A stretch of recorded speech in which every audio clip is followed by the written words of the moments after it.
Thank you for tuning into the GSMC Basketball Podcast, brought to you by the GSMC Sports Network. I'm your host, Nelson, and today we are going to be doing 3 segments on the NBA basketball. The first segment, we are going to talk about the Allstar starting lineups. They were just released yesterday, and we are going to catch up on that. They were released after my podcast that I did yesterday, so I'll go ahead and catch up. We will also talk about the matchups from last night. Mainly De'Aaron Fox stealing the game from Golden State, along with D'Angelo Russell scoring 29 and getting a win for the Los Angeles Lakers. And in the third segment, we will also talk about the upset of the week. Stick around for the fourth segment. We are going to... I'll reveal it later on in the show, so stick around for that. And as always, as I do for every single one of my shows, please remember to tip and donate. If you enjoyed the episode, follow us and subscribe to the show. You can find us on Apple Podcasts, Spotify, or any app that carries a podcast. Remember to tip and donate to streamelements.com/gsmcsportsnetwork./tip. Really makes the show much more interactive between myself, the host, and you guys, the viewers. Once again, that is streamelements.com/gsmcsportsnetwork./tip. And without further ado, let us go ahead and begin with the first segment of the show. But actually, you know what? Before we begin with that, I'd like to say first and foremost, R.I.P. Kobe. Mamba mentality, one of the greatest shooting guards to ever play the game.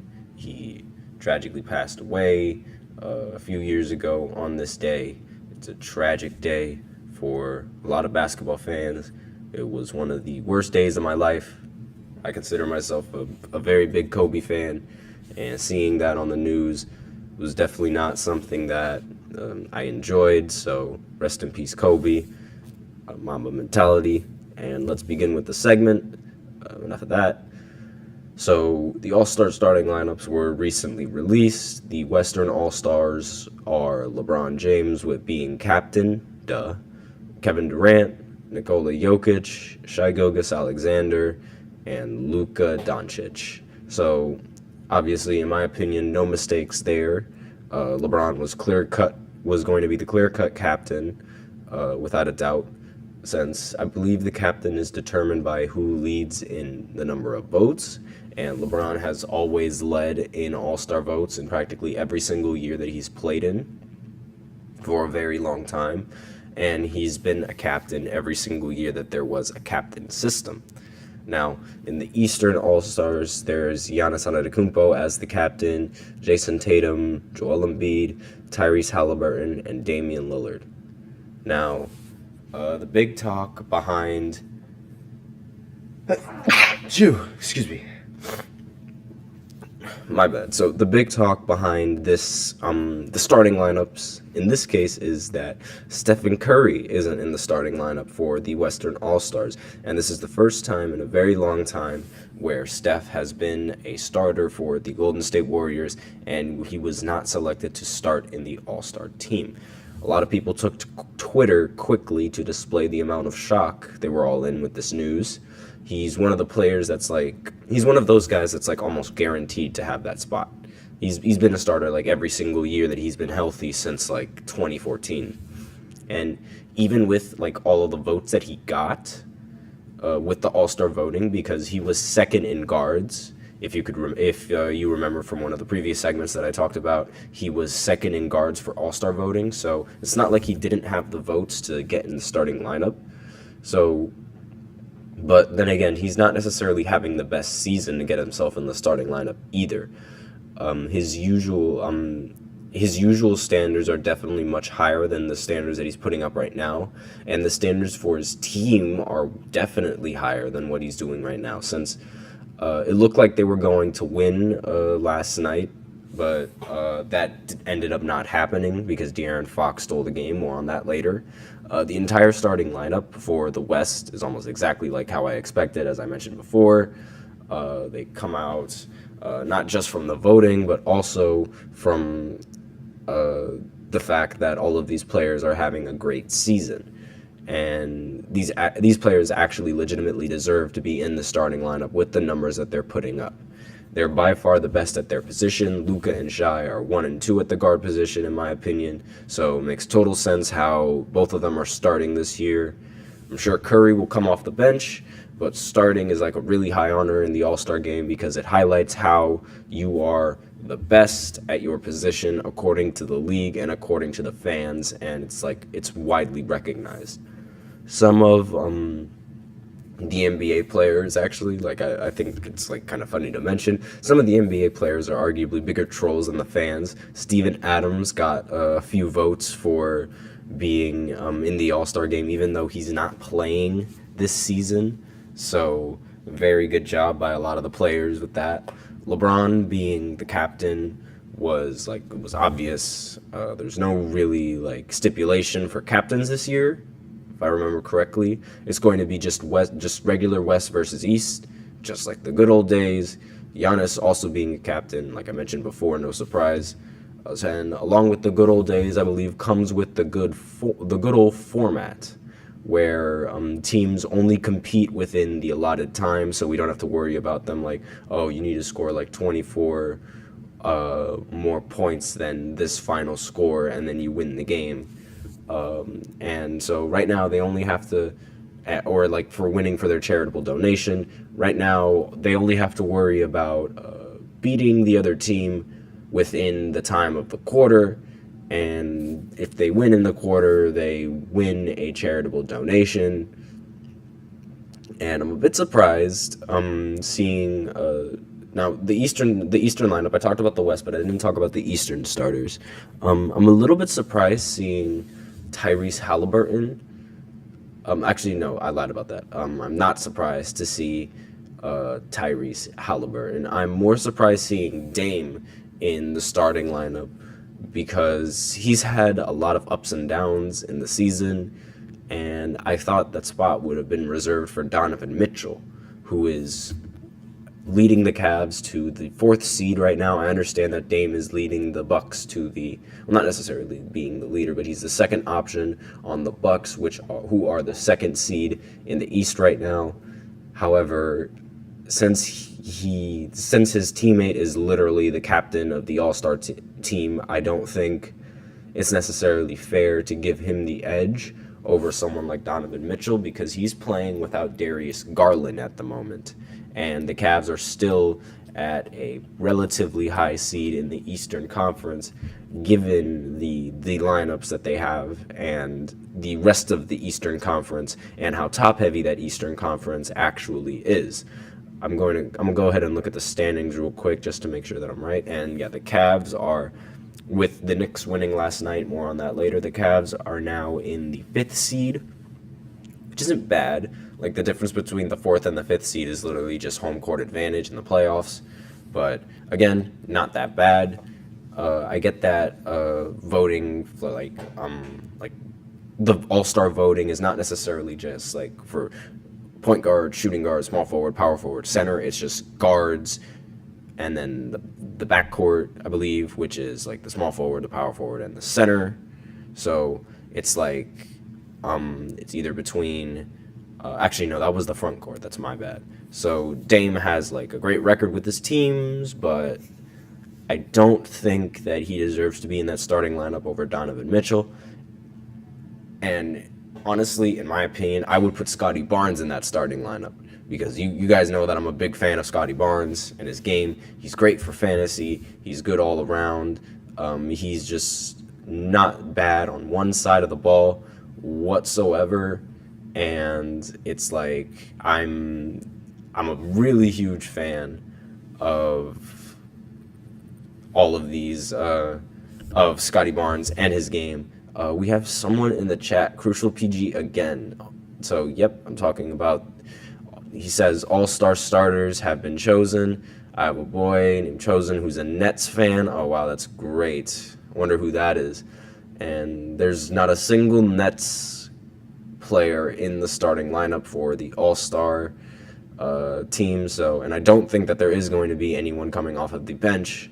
So, Obviously, like Crucial PG says in the chat, Tyrese Halliburton deserves it. It's awesome to me, but Brunson should be over Dame. Like, actually, I was going to talk about Brunson not being selected in the starting lineup. Like, I knew Tyrese was going to be in there, like, because the All-Star game is happening in Indiana, so it's like he was definitely going to get the starting position regardless. He was the favorite and the number one leader in votes, and his media status could have rivaled LeBron at one point when he was like towards the beginning of the season and towards like the in-season tournament. It was like he was one of those given ones, and the demographic in Indiana is pretty basketball heavy, with famous colleges like participating in tournaments and a bunch of people being interested in the sport overall. Not to mention all the hype that he's getting from like all that media coverage that I just mentioned earlier. I could go on, but yeah, Tyrese definitely deserves that award.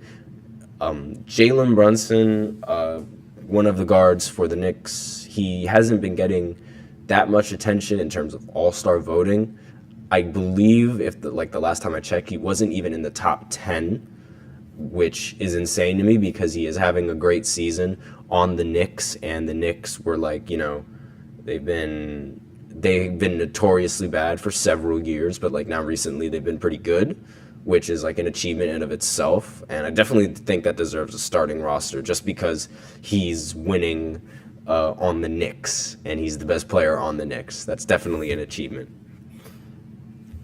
So there was like, as I mentioned before, I thought there's still captains, but I don't think there's a draft going on in this All-Star game.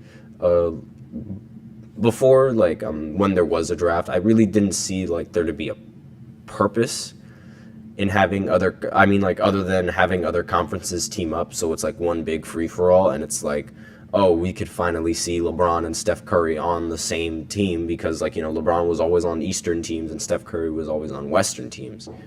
What was funnier was that at one point when Giannis and LeBron were drafting, the starting lineups ended up being East versus West anyway. So even though it was technically like Team LeBron versus Team Giannis, it was East versus West.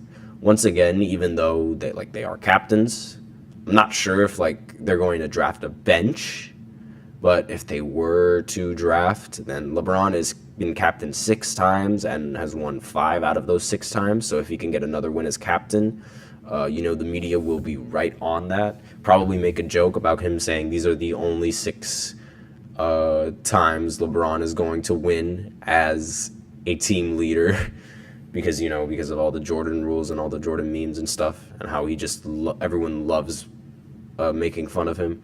Obviously, like he'd get hate from everyone, even though it's impressive winning that many All-Star games. Like, I mean, in that span, because like, even though like the big struggle for these All-Star games is like trying to find that competitive format. So like obviously like they tried, but it didn't work, and it really like confused people more than it did make the game more competitive, and it made it like lose its charm. So because of that, it's like there's not really anything that they can do to control the fact that the game isn't really competitive, but like we'll see if like they could keep this game competitive and whatnot. But obviously, like it's not in our control if these players like they already know like that they're only playing for charity, and it doesn't affect a win-loss record. It's really a win for everyone if you think about it. And let me know which side you think has the strongest stars, honestly. Like, I personally think that in the starting lineup, the starters for the West have a slighter edge, specifically in the guard play. But depending on the bench, we'll see like how that develops. But I still think that the West, simply because of their starting lineup and like their strength in the guards, exceeds the Eastern All-Stars and their star power. So with that, we are out of time for the first segment. So I will be right back after a short break, and where we go into the second segment and we talk about some of the matchups from last night. So stay tuned. I feel like I'm losing my mind. Please, Lord, give me a sign, a sign. I feel like I'm losing my mind. Is everybody in the world blind? Please, Lord, give me a sign, a sign. I wanna be the greatest. Everybody on the fake shit. I look around and feel like everybody is the fakest. I make this every day and I'm impatient, hoping one day I blow up from the basement. Statement, the top is so vacant. I don't hear shit that I think is amazing. Waiting for my day when I'm playing sold out shows for 1,000 faces. Hey, give me that crown, get in my way and to be put down. It ain't your place, all this my town. If I want that shit, then I'll get it right now. I'm losing it, the noose it fits. I'm losing shit, a stupid myth. You choose to live or choose to dip. You choose to fight or lose your grip and lose a gift. Oh, I feel like I'm losing my mind. Is everybody in the world blind? Please, Lord, give me a sign, a sign. I feel like I'm losing my mind. Is everybody in the world blind?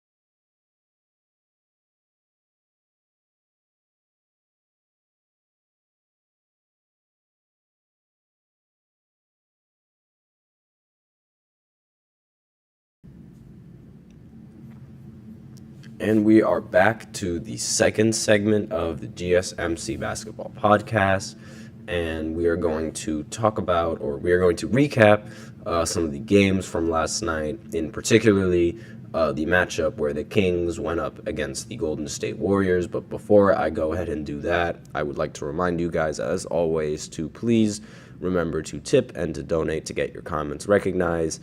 The link is below in the ticker and under every single display. That is streamelements.com/gsmcsportsnetwork./tip. Makes the show much more interactive between myself, the host, and you guys, the viewers. Once again, that is streamelements.com/gsmcsportsnetwork./tip.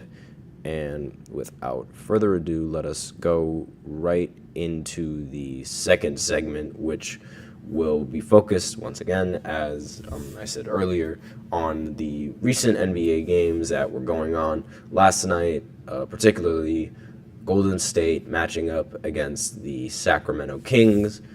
It was a playoff rematch from last year. The Kings were up 3-2, but Curry ruined it, all sending the game to a Game 7 and finishing the Kings off at home.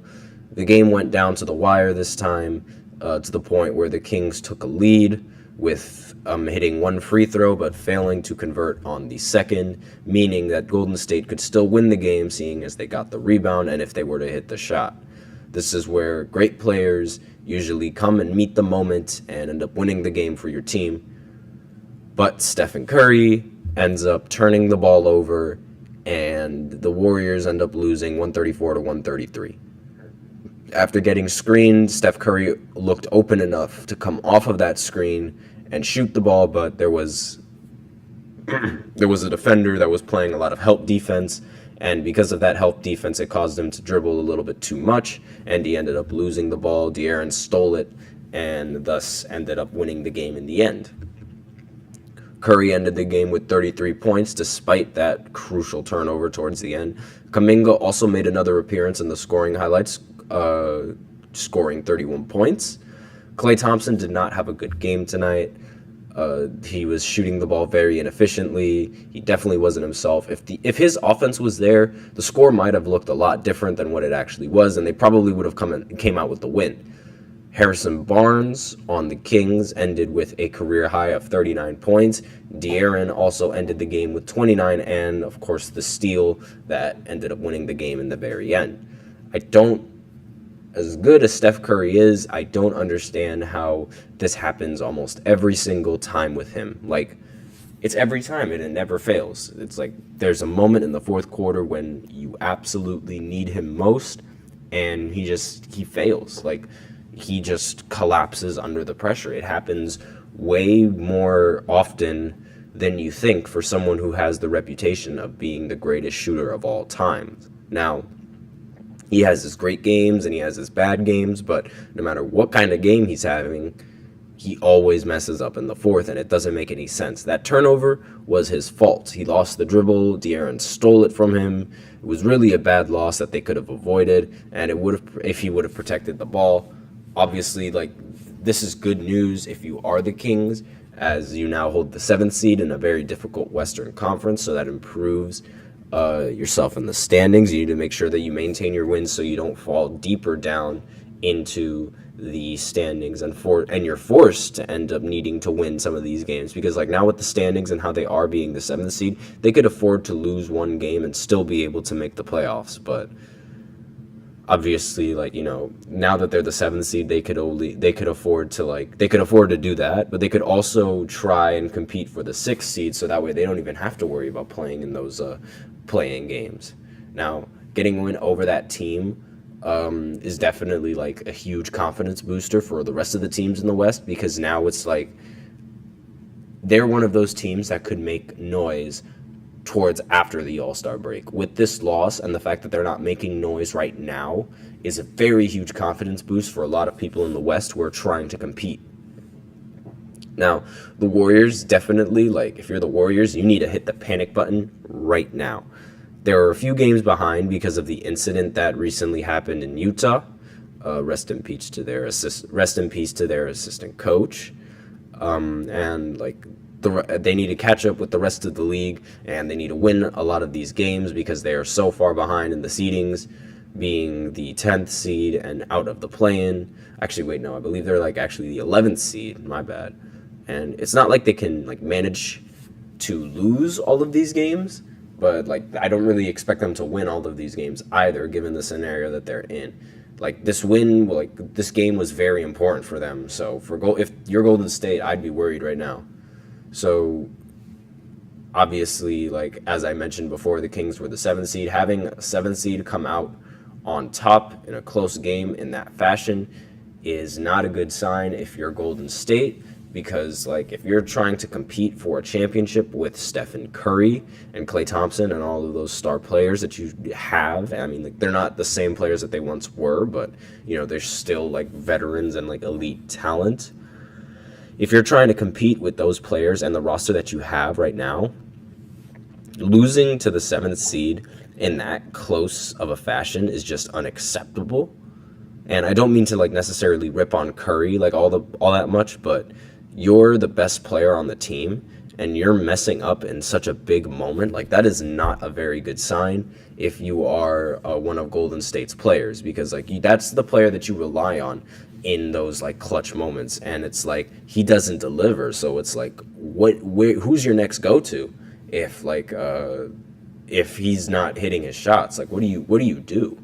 Who's the other option?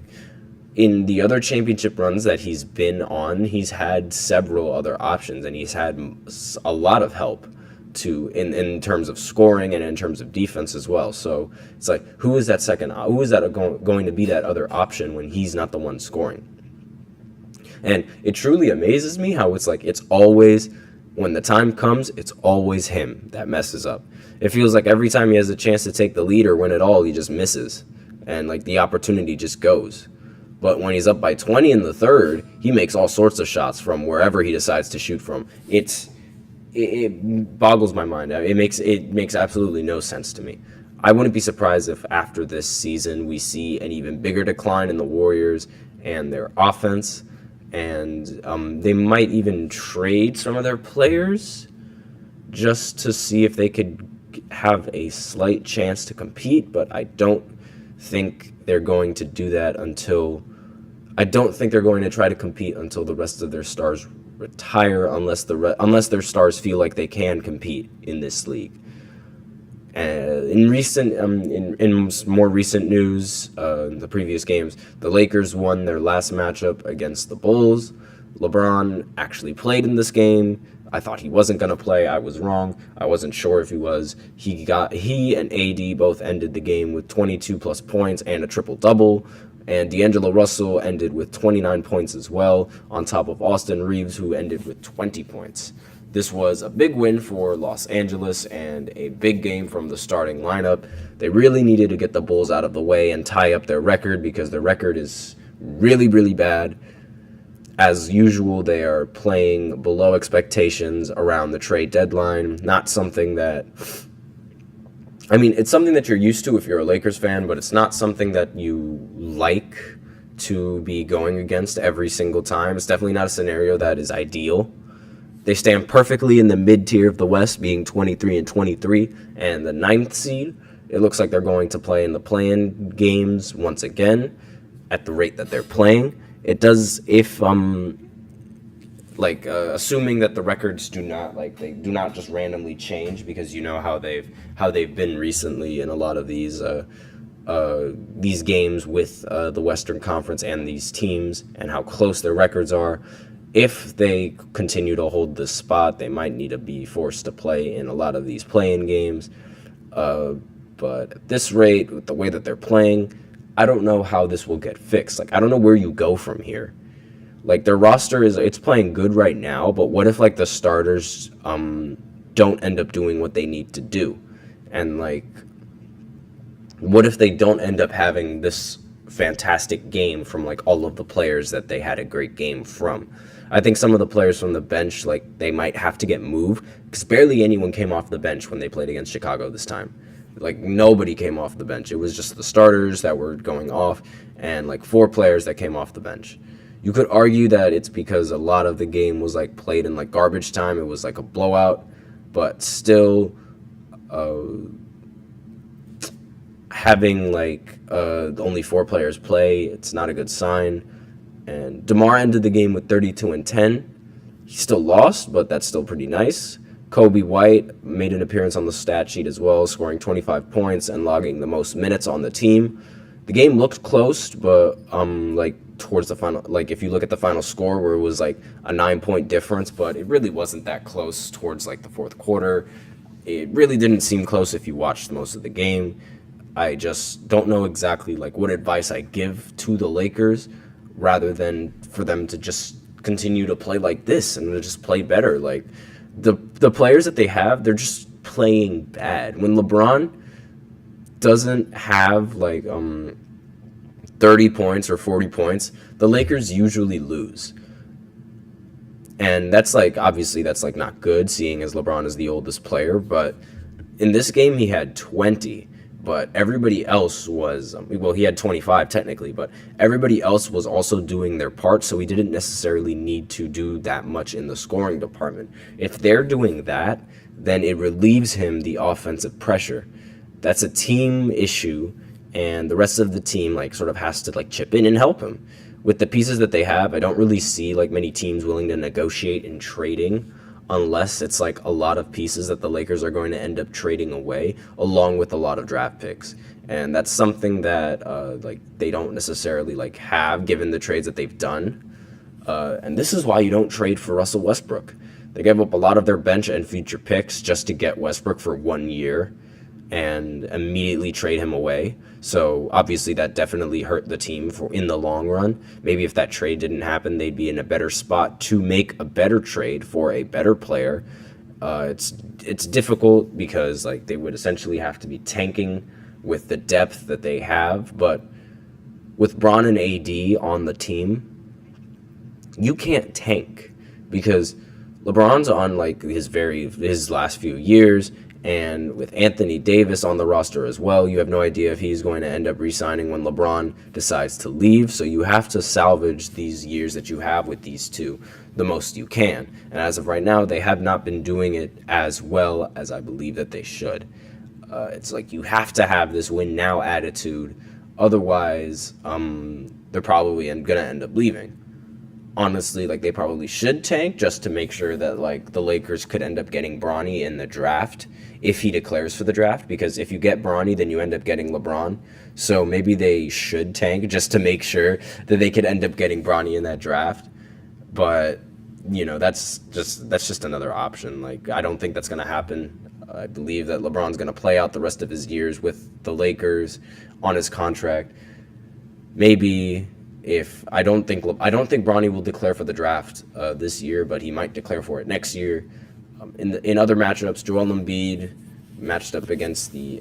and the Sixers matched up against the Pacers, and once again, as I said before, Joel Embiid wasn't going to be denied of his 30 points, and he wasn't. However, he was denied of his win, as the Pacers ended up upsetting the Sixers in a 134-122 win. So it was a 12-point win. Joel Embiid did end up getting his 30-plus points, but Pascal Siakam ended up getting a triple-double with 26, 13, and 10, and stealing the win from the Sixers, and getting his first win as an Indiana Pacer. And this was without Tyrese Halliburton. So this is a big problem if you're the Sixers, in my opinion, because if you're losing to a team that didn't even have their best point guard, Tyrese, and like you're supposed to be competing against like the top level teams, like this is bad. Like now this is great news if you are the Pacers, because this is a big win against a really competitive team in your own conference, and you sort of needed this win.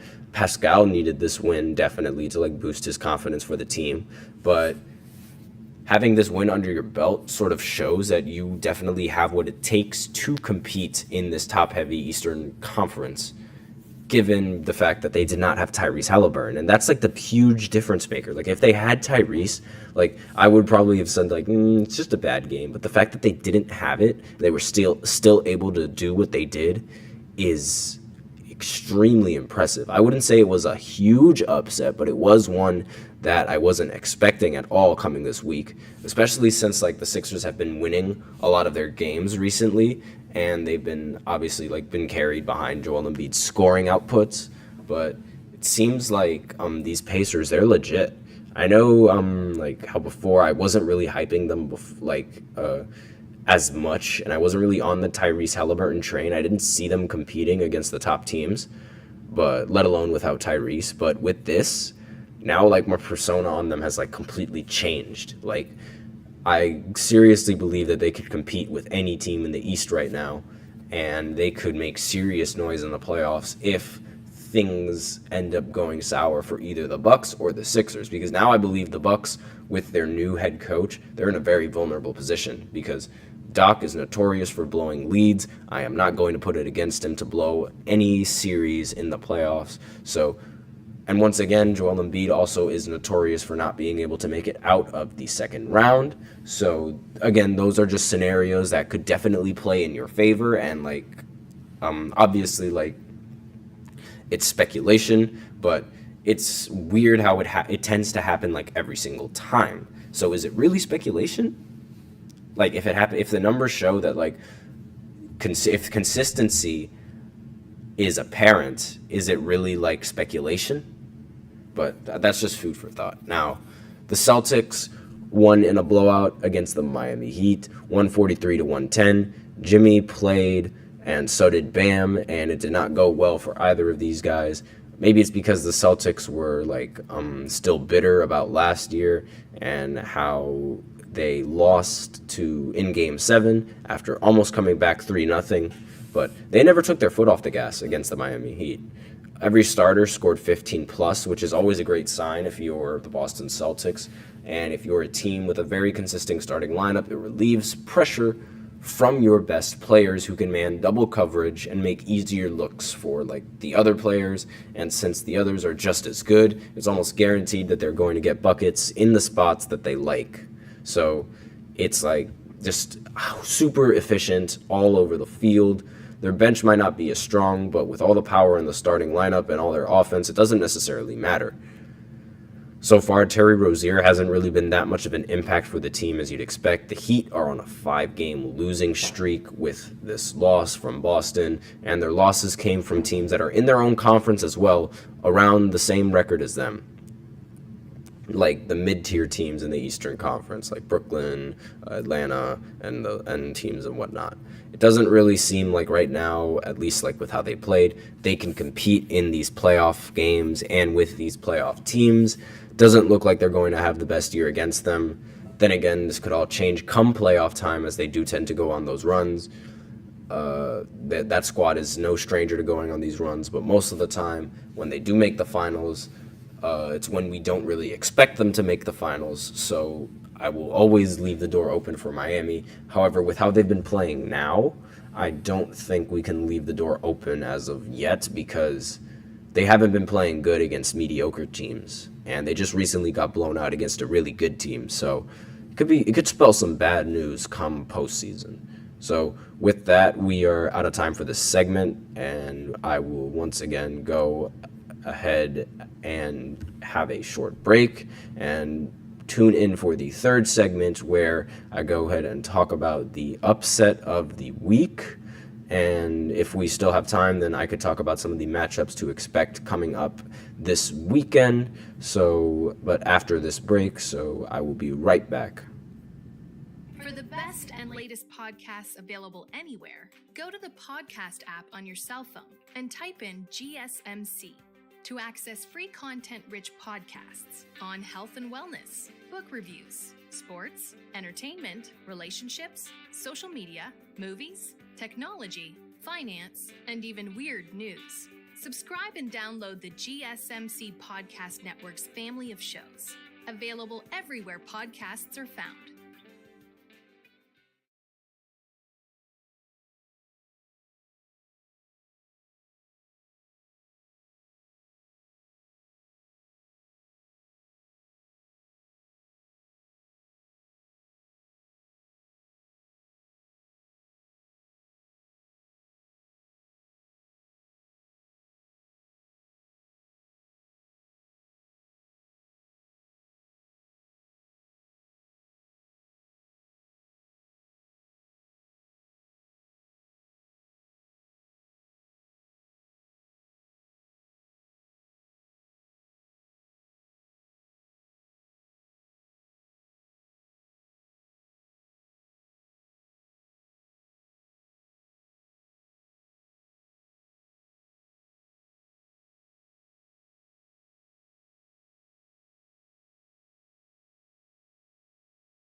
And we are back with the third segment of the GSMC Basketball Podcast. And in the third segment, we are going to talk about the upset of the week and some of the upsets that just happened, because there is a few of them. There weren't many that happened this week, but there were a couple, and some that I believe are interesting. Now, the upset of the week is going to be a bit tricky, because some of these upsets are it's very difficult to scale, the value of these upsets, I guess you could say. The most recent one that happened was last night when the Knicks played the Denver Nuggets. They played a pretty intense matchup where the Knicks ended up winning in a huge blowout, 122-84. Jokic ended the game with 31 and 11, so it wasn't like he was playing bad, but the rest of the starting lineup on Denver did not show up. Aaron Gordon was their leading scorer with 12 points. So that basically shows you just how well the Denver offense was that night. The Knicks as a team shot 52% from the field. OG ended up being the leading scorer with 26 points. It was a much more dominant team performance in this win than their usual wins, where they have either Jalen or Julius Randle dominate in the scoring. So it's really impressive to me how the Knicks were able to beat the Denver Nuggets. And I know that the Knicks are a good team this season, but the Nuggets, they won a championship last season. And they were playing their whole starting lineup in this game. And they recently came off of not recently, a while ago, but a while ago they came off of a win against Boston in their home court. And Boston, this year, up until then, has never lost at their home court. So playing in Madison Square Garden should have been a piece of cake for them. But the fact that the Knicks were able to overcome them honestly shows that they're able to compete against these top-heavy teams, and they definitely belong in the playoffs, and they definitely can make a huge run if you aren't careful with them. Both teams didn't play back-to-backs, and this is the largest loss of Nikola Jokic's career in the NBA, which is very impressive that it comes from the Knicks. I think this is a statement from the Knicks. This game was definitely 100% a statement game from the Knicks, so it shows that they can compete against all the teams. After this huge win, they could probably make some noise in the playoffs. Obviously, we have to wait until Allstar break to see if that happens, but I do believe that this team is definitely, able to compete in this Eastern Conference, given the fact that they were able to get this big win. This was an upset, but it wasn't really one that I could say that I didn't see coming. I wouldn't say that, the Nuggets were, guaranteed to win this game. I would assume that they had a very high chance to win this game, but I wouldn't make it I wouldn't definitely choose them simply because I think the Knicks are a pretty good team, and they would have given the Nuggets a hard time. However, I definitely didn't think that they would win by this much. I did not think that they would end up blowing out this team, and so that's that's the big difference, and that's sort of why I put this upset first, and why I think this one has a huge case for being first. But it wasn't the Wolves losing to the Hornets, which is the other upset that I'll get into right now. So Cat ended the game with 62 points, obviously, but he was having a great game. But towards the fourth quarter, none of his shots were falling. He ended up shooting too many bad shots, shooting really inefficient from the field, and it ended up costing him and the Wolves the game. The rest of the team wasn't playing that mature either, according to the coach. And a lot of the players also agreed with the fact that the way that they handled the game, it wasn't necessarily their best basketball. So, which is the reason why they lost in the first place, and was sort of the driven reason as to why they did not meet the expectations that they were supposed to meet. It was more so the team's fault beating themselves and not taking the game as seriously, rather than the other team straight up beating them. So with that in mind, I don't really know which of these two games sort of deserves upset of the week, because as I said before, if there's some, I'm not sure if there's more value for upsetting when you are a really low seed and you're upsetting a really high seed, or if you're two good teams, but one of them is just slightly not as good as the other, and that slightly not good team upsets the good team. I'm not sure which upset is worse. I think I'm going to give the upset of the week to the Knicks, because they're fighting for a legit spot in the Eastern Conference. All of their games are important to determine their seeding. The Hornets aren't necessarily competing. Like I said before, the Wolves are playing a lot more careless than they normally do, because of the team and the player having a ridiculous night. So if that didn't happen, if Cat didn't have such a hot hand, I don't think that scoreboard. I don't think that the Wolves would have ended up losing that game, and I think they would have played how they normally would do, and they would have ended up winning the game, because I mentioned before, they as I mentioned before, with the Hornets, they aren't competing, so losing to them but winning against other teams is whatever, because you aren't going to see them in the playoffs, so it's you don't have to worry about them. No one really has to worry about them come playoff time. But when the two teams are competing for a big spot, and they could potentially make it all the way, I feel that there's a lot more tension and a lot more focus on these games and from these teams, because regardless if they are in different conferences, because if anything, it gives you an idea of where you stand if you were in their conference, if that makes sense. Because it's okay, we're matching up against the 6th seed and we're the 1 seed. Let's see if we can compete against these guys in the Eastern Conference, even though they are a lower seed. It's sort of a West versus East thing, where it's let's see if your standing is better than our standing. But that's a different topic, but that's sort of food for thought. The Knicks also came off of having the big trade where they gave up RJ and Emmanuel quickly for OG Anunoby, trade is working a lot better than what most people expected. OG is a real threat on the defense, and on these Knicks so far, he's been a pretty good scoring option. As I mentioned before, like the playoff implications behind this game, it just gives more value, in my opinion. Other than those 2 games, there weren't really many upsets that happened this week that are worth noting.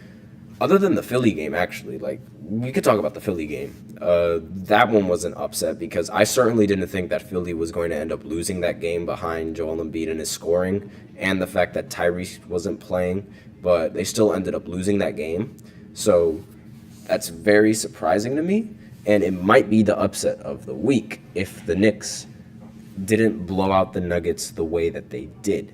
In my opinion, the reason why the Knicks get the edge on this one was because of how they were able to blow out the Nuggets. It's not more so just the fact that they were able to beat them, but also how they were able to beat them.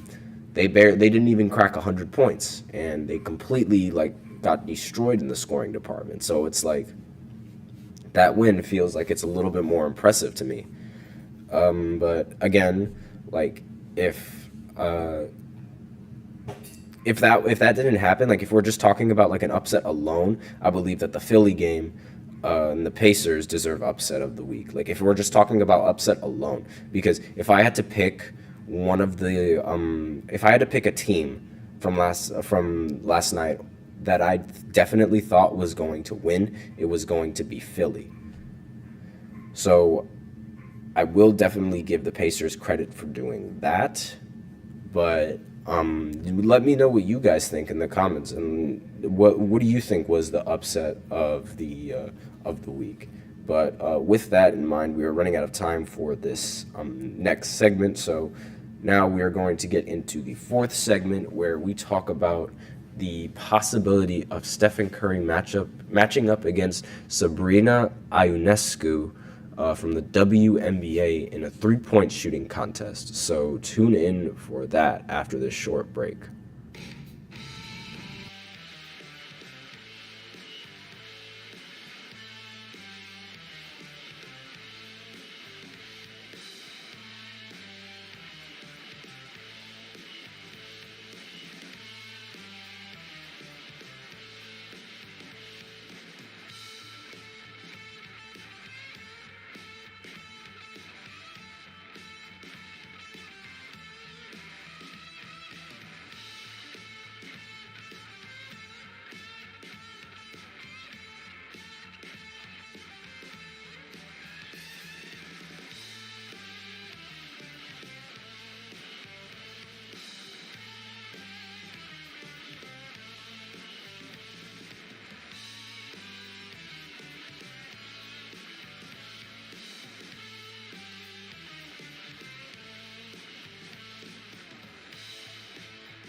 And we are back with the 4th segment of the GSMC Basketball Podcast, brought to you by the GSMC Sports Network. And in this 4th segment, we are going to talk about the possibility of Stephen Curry going up against Sabrina Ionescu in a 3-point shooting contest. Now, this is only a possibility. This wasn't confirmed by anybody yet, so I don't know if this is happening, but this was mentioned earlier in the Warriors versus Kings in their pregame shoot-around, where Steph Curry was caught on the hot mic saying some things, having some ideas for All-Star break. Obviously, Curry has plans for competing in the 3-point shooting contest, as he does every single year. and he's going to try and win, as he does almost every single year. But he introduced a little twist. So towards the end, or maybe a different segment altogether, he's thinking of going against Sabrina Ionescu from the WNBA. Now, Sabrina is a guard from the University of Oregon who is now playing for the New York Liberty. And she holds the reason why Steph Curry wants to go up against her, in his words, quote unquote. He was talking about this to a teammate in the shoot around, and he was asking who holds the record for most points in a 3-point shooting contest.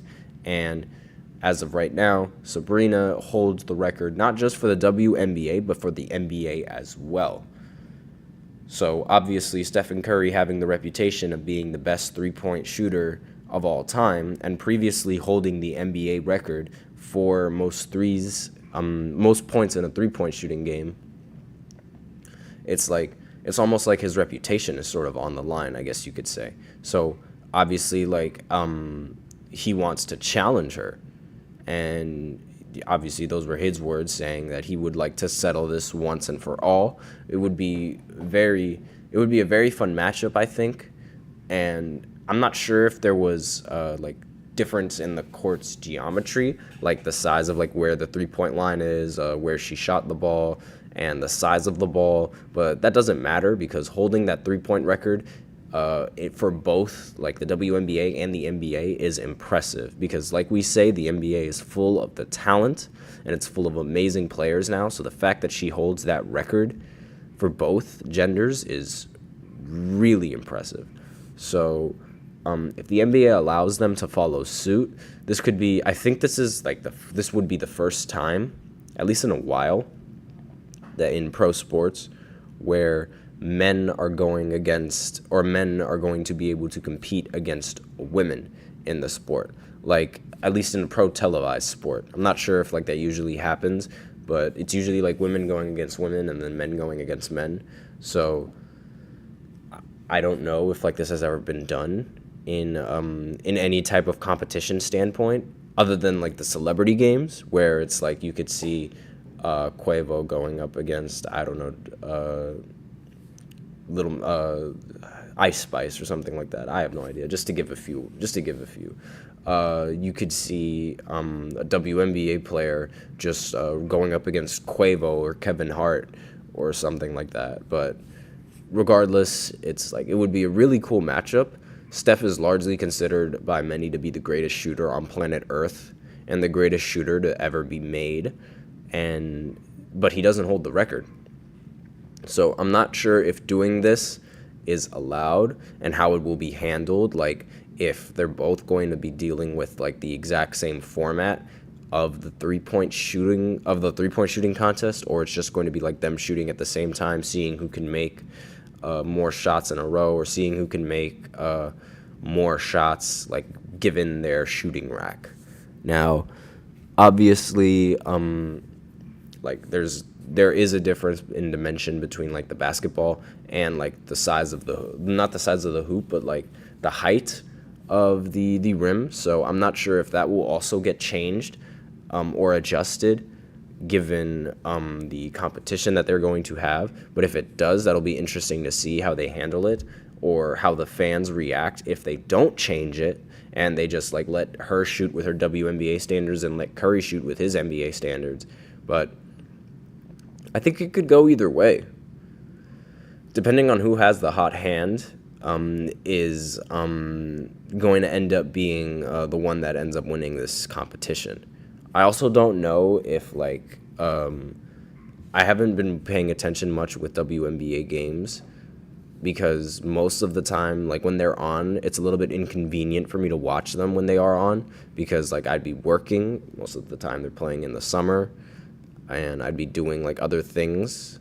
But apart from that, based on what I've seen in her 3-point shooting competition and her debut, since they're not in season, it's a possibility that she might not win this simply because she doesn't have her touch. However, at the same time, it's like this would be a great competition, and I feel like this would draw in a lot of viewers. And a lot of people like myself will pick Curry to win, but I just wanted to say that she is a great talent. She's not a bad athlete or a bad shooter. She's definitely a great shooter, and she is definitely a worthy competition for Steph. A lot of people like to make fun of the WNBA for not being as good and not having like the same talent as NBA players, in their games being a little bit boring, their viewership being low. But I'm not one of those people. I like each sport and each gender, and I watch all of them. I watch NCAA women's basketball as much as I watch men's NCAA basketball. And the WNBA games don't really come on at times that are convenient, like I mentioned earlier. It's just, he's Stephen Curry. It's like, it's really difficult to argue against Stephen Curry in a three-point shooting competition, no matter who his competition is. He's known for getting hot in so many of these competitions, so I obviously think he's going to show out in this one and absolutely run away with it. I was actually at the game where Steph Curry broke the three-point shooting record in Madison Square Garden. So that was a great atmosphere. Everyone was ready for him to do it. It was crazy how that's one of the games I can say that I've been to, and it was one of the games that a lot of people didn't believe was going to happen. Like, before Stephen Curry, many people didn't think that three-point record was going to be broken. But turns out that all of them were wrong in the end. But regardless, like, this is still worthy competition for Stephen Curry, even though Stephen Curry, like, has so many more three-pointers under his belt.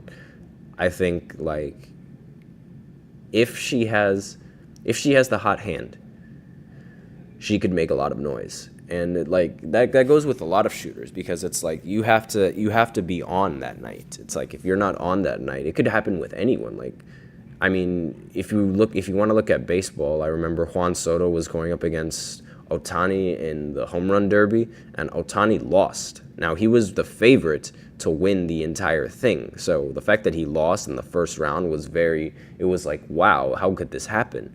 So I wouldn't put it past anyone to beat anyone in terms of, like, when it comes to shooting, but I will give Steph that edge simply because he is Stephen Curry. And with that, we are out of time, and this is the end of the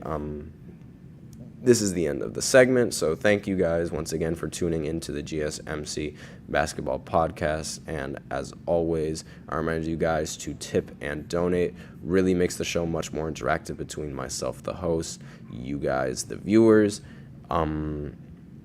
Be sure to tune in on next week, where I once again will recap some of the games that happened this weekend. Be sure to watch some of these games as well. And not only that, there's also some football going on this weekend, so also pay attention to that.